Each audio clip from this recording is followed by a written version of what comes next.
Thanks for tuning into TV5 News at 9. Grab your phone or tablet and scan the QR code on your screen right now if you want to learn more about our topic today. I'm here at Tri-City Furniture in Auburn with our friend Kathy Kilborn. Good morning. Good morning. How's it going? Good. I'm in my giant comfy recliner right now. Kathy, we've talked about the features to look for in a recliner, but let's talk a little bit about the cost and construction involved. In what ways can the cost of a recliner be cut?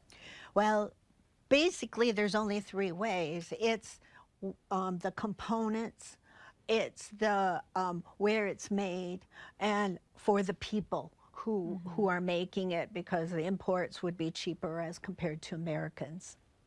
And I'm holding the motor that goes in a recliner. Let's talk about the cost of labor. How is that being done? Well, in America, you have to understand that our employees are not going to be paid the $1 or $2 an hour.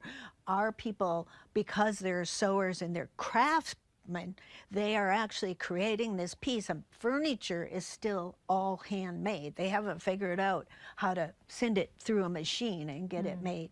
So those things, and then OSHA and insurances. In America, we're going to have higher costs compared to imports, but you're also going to see a much nicer product because the tailoring is so much better. It's not just a big old poof pillow. Those are going to be more the imports. What about the cost of the components? Can you also talk a little bit about the framing? Yes. Well, the thing is with the components, and a lot of people think that a $400 recliner, an $800 recliner, and a $1,200 recliner are all the same piece. It's just the stores making more money. Realize that there are a lot of variables in the components. So just in the motor, this one's an import.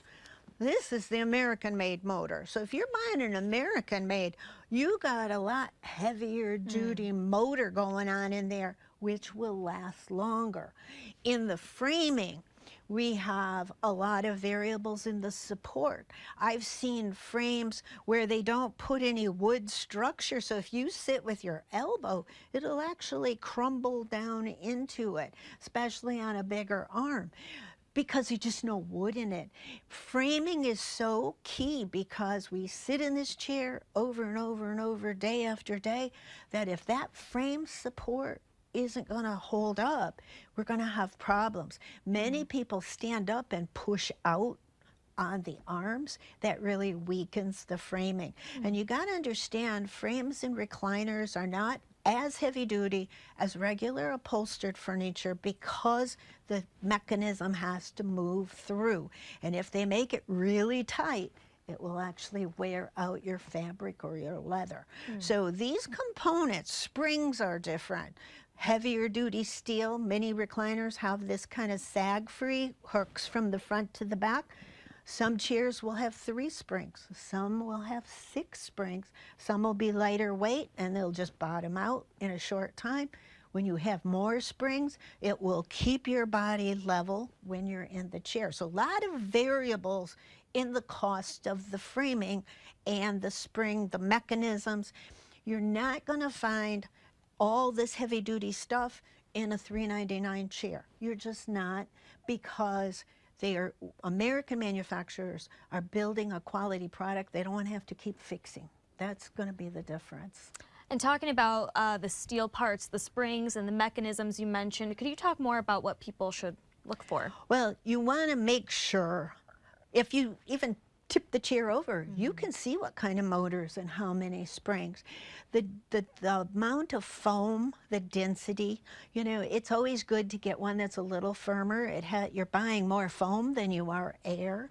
Making sure that it's going to hold up over time, but ask questions. Make sure that, especially in a recliner, that the manufacturer is here. A lot of times a mechanism will break or get whopped out of sight and it won't close anymore. If it's an import, you're probably going to have to throw the recliner away because there's no parts to fix it.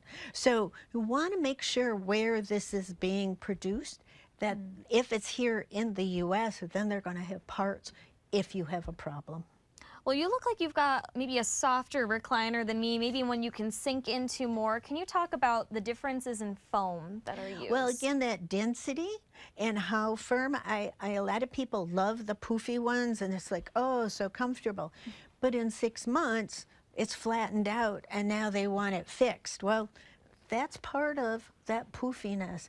This one, it actually has a pretty firm seat. Yours is feeling firmer because you're in leather. And so those variables will cause a firmness difference as well.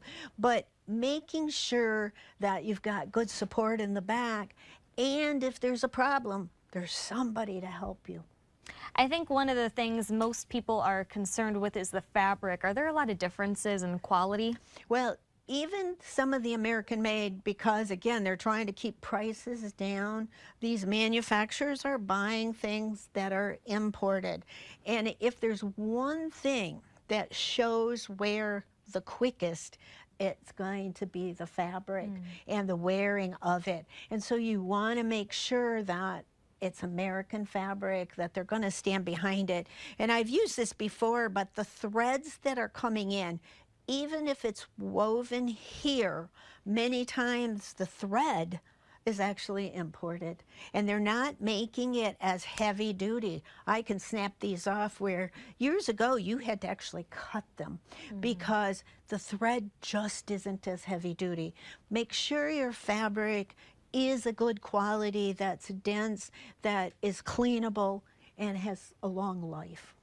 And let's talk quicker methods real quick. What are those exactly? Quicker methods have to do with the parts being here. So many of the steel parts today come from an American manufacturer.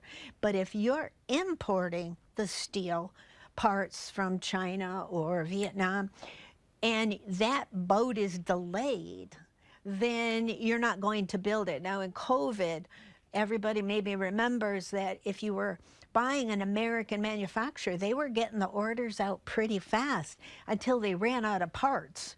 And then the manufacturers were scrambling to get the parts. If you were doing an import, ordering was taken 10 months, 12 months, because there were no parts. And so trying to manufacture something without the part was really a problem. So again, how quick things work, most manufacturers here will use local manufacturing so that they know that they can get the foam, they can get the steel, they can get the fabrics and put that piece together. So basically there's a lot of ways to make recliners cheap. Yes, there are very much a lot of ways. So when you see a recliner for $3.99, first of all, you know it's an import. It's what you see is what you get. And realize they're not putting quality. I know people who buy snow boots that cost more than $3.99, and they wear them for 6-8 months. Maybe the second year they go out of style, but a recliner, they want it to last for 15 years and not have to do anything. Realize that there are so many ways for them to make it cheaper. If you want it to be quality and to last, you're going to have to put the inside guts. It's always about the inside story. So make sure you're buying a quality piece. All right. Well, Kathy, thank you again for sharing more about the pricing and quality of recliners. Yes. And thank you for tuning into Design Time.